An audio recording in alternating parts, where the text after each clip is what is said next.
Monsieur le maire, Ouais. après le schéma directeur des piscines et les grandes orientations d'un plan stade, vous nous présentez un plan gymnase.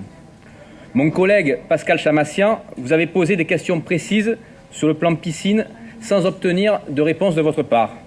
Il vous avait rappelé qu'après 6 années d'études, qui auront coûté plus de 2 millions d'euros aux contribuables, nous ne disposions toujours pas de documents de programmation à court et moyen terme en matière de piscine. Peut-être qu'aujourd'hui, nous aurons des réponses en matière de gymnase. Madame Casanova, il y a quelques minutes, a demandé à l'opposition de s'accorder sur les chiffres, sur les fermetures de classes. Moi, je vais vous demander, est-ce que vous pouvez vous accorder avec la ville de Marseille sur le chiffre des gymnases ? Puisque dans le rapport, vous nous indiquez qu'il y a 144 gymnases. Or, dans un document de propagande diffusé dans un grand quotidien qui date de 2009, on nous indique qu'il y a 118 gymnases municipaux sur la ville de Marseille. Donc, comme je doute que vous ayez construit 26 gymnases en 2 ans, il y a déjà, première question, est-ce qu'il y a 118 gymnases ou 144 sur la ville de Marseille ? Autre question, monsieur le maire, est-ce que dans le nombre de gymnases, vous comptabilisez les gymnases fermés ?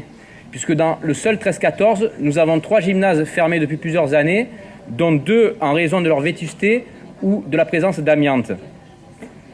D'après votre adjoint, il y aurait même 10 gymnases fermés à l'échelle de la ville de Marseille.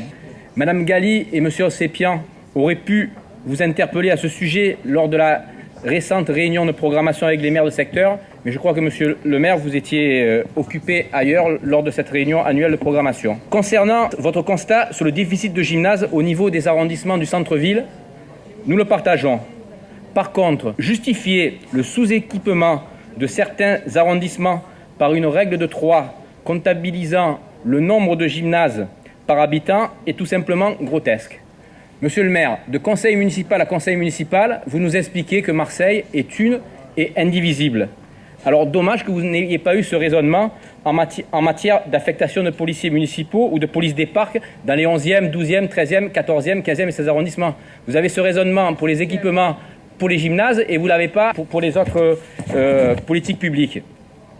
De même, à votre niveau, monsieur le maire, lorsque vous voyez le ministre de l'Intérieur, est-ce que vous lui demandez des moyens en fonction du nombre d'habitants ou en fonction de la situation exceptionnelle de Marseille ? En stigmatisant le secteur nord de la ville, monsieur le maire, que vous considérez comme le mieux doté, c'est indiqué dans le rapport, vous nous faites penser à l'automobiliste qui se gare sans complexe dans une place réservée à une personne handicapée. Vous vous souvenez de la publicité indiquant « Si vous prenez ma place, prenez mon handicap ». Eh bien, vous faites exactement la même chose. Faut-il vous rappeler que dans certains arrondissements de la ville, 40% de jeunes sortent sans diplôme, que le chômage est de 50% supérieur à la moyenne de la ville ? Faut-il vous rappeler que pour des populations fragiles, un gymnase a une fonction sociale importante ? Nous préférons que la jeunesse de nos quartiers fréquente les gymnases plutôt que les dealers. Faut-il vous rappeler, monsieur le maire, les chiffres de la croissance démographique dans le secteur nord de la ville ? Faut-il vous rappeler que le secteur nord de la ville empile les dispositifs d'exception, ZUS, ZFU, collège ZEP ? Comment peut-on parler de rééquilibrage alors que de nombreux gymnases dans un secteur de la ville que vous considérez comme le mieux doté sont fermés et dans un état de délabrement avancé ? Et surtout, ne venez pas pointer l'inaction des mairies de secteur quand leur dotation d'investissement est inférieure à 2 euros par habitant. Jamais, monsieur le maire, depuis 1995, la présentation d'une intention de politique publique n'avait été aussi libérale. Je terminerai mon intervention en vous posant les mêmes questions que mon collègue Chamassian sur le plan piscine.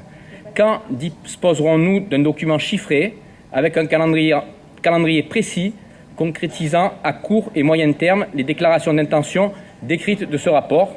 Merci pour votre attention. Bien entendu, nous nous abstiendrons sur ce rapport.